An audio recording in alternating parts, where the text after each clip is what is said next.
Hello, and thank you for joining this Careers and Employability Service introduction to the top 10 employability skills as identified by graduate employers. In this following short video, we'll be looking at one of those key top 10 skills and attributes, and that will be problem solving. We'll also be looking at why this skill is highly valued by all graduate employers across all sectors, all industries, and how you can start to use this and demonstrate this skill in order to boost your career success. We call the top 10 employability skills and attributes GAME, as you can see on the slide. Now, that stands for quite a mouthful, which is Graduate Attributes Matrix for Employability. But essentially, this is what you are going to need as a graduate and an undergraduate to demonstrate and develop throughout your academic studies and beyond. Okay, so what we have here is the top 10 employability skills and attributes, which has been identified by graduate providers and schemes and employers. And this was actually conducted on a worldwide scale by the World Economic Forum. So the current list is what is being identified as being of most importance. As you can see on the slide there, there's been a breakdown of what kind of key areas you need to focus on here. Problem solving being number one, self-management being of almost equal importance here, working with people and keeping up to date with technology and new developments and trends and things like that as well. So a lot of the focus that employers will be looking at is those soft skills or employability skills and what you can bring to the roles that you wish to apply for as a graduate. We have put this list, maybe slightly different terminology, but the skills, the attributes are the same, into this slide here, which is the GAME icon here. So you'll see this top 10. So problem solving, communication, adaptability and flexibility, lifelong learner, all of these skills and attributes are interlinked. They don't work on their own in isolation. They all need to feed off each other. And we're going to look at some ways in which you can start to demonstrate that in this short video. So for problem solving, what's the definition of problem solving? As you can see there, it's really to use a different range of techniques and consider a number of options in a systematic way to find solutions to challenging problems. And these problems will be on a daily basis. Wherever you go, whatever area of work you are involved, there will always be challenges. There will always be changes which you've got to adapt. And problem solving is so important within that because it does apply to everything that we are faced within the current workplace and the labour market.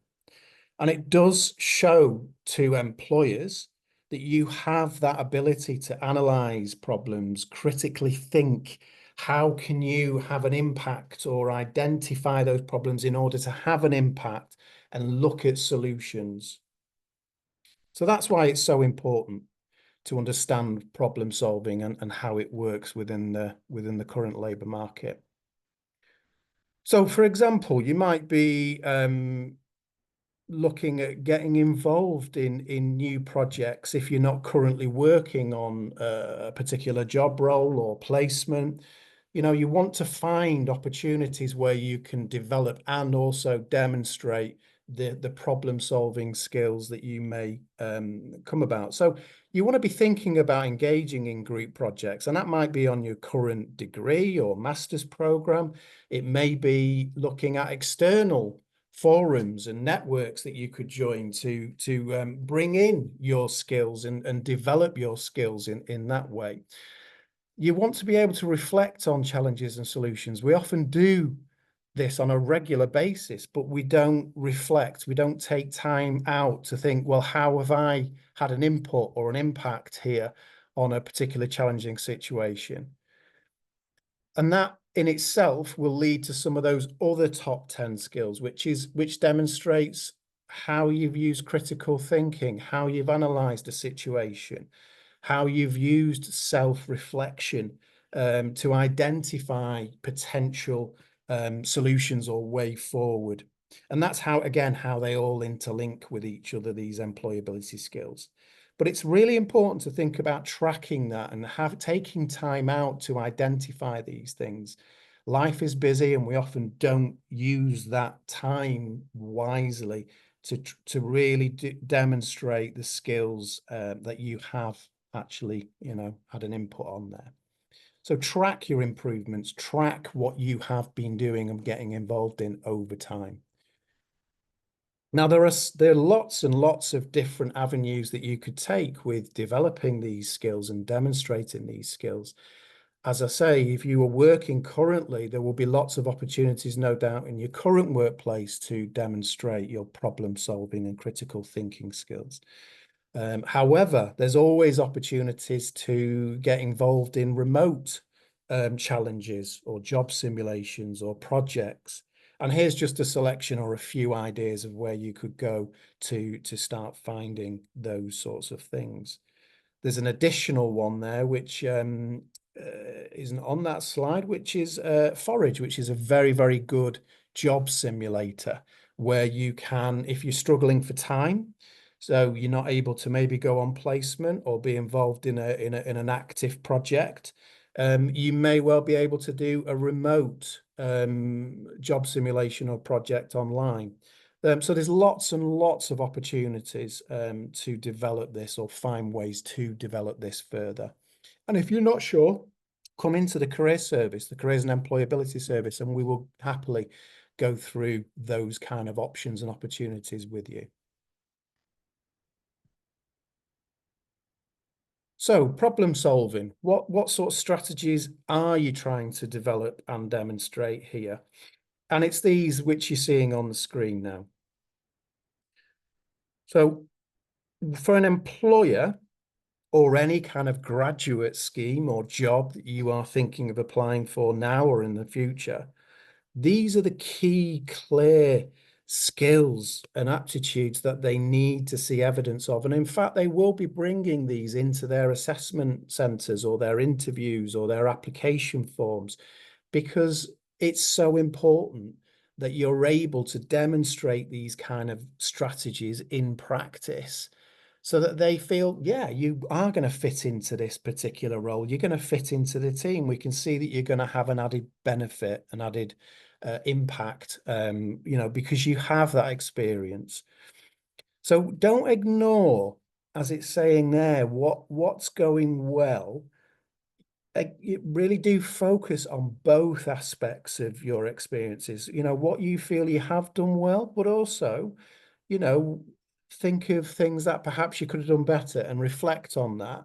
And it's all about thinking, right, okay, so next time I'm going to identify what strategy may work in this current scenario I'm facing in order to work towards a solution. So who do you need to use?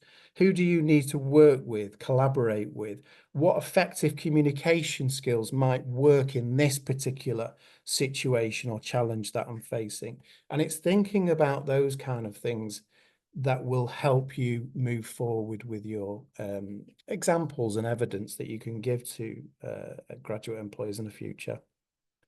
So very basic focus here is really just whenever you're analysing or thinking about a particular challenge or situation, get the fullest picture that you can. The more information and understanding you have or awareness you have about the situation, the background behind it, the stronger your strategies have an impact, or that's highly likely to be the case.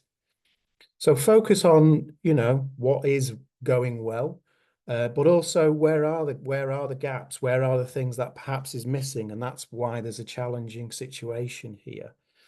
Okay. But the reason for focusing on the positives as well is we often just look at the negatives or the difficulties. And actually, when you look at some of the positives, lots of things can come from that. So it's about making the positive side of things known, because it gives a stronger basis to work from. Okay, so don't ignore what is actually going well or what has been of use. Okay. And that helps you to then reframe the negatives, the things which maybe is a difficulty and causing a blockage or a barrier. And in turn, that will help you move on with confidence, knowing that you're taking the right track. So finally, as I mentioned before, we are based within Chancellor's Mall, the Careers and Employability Service. We are more than happy to look at your career plans, your career ideas, looking at your next steps, what actions might be useful, what opportunities you might be trying to tie into here.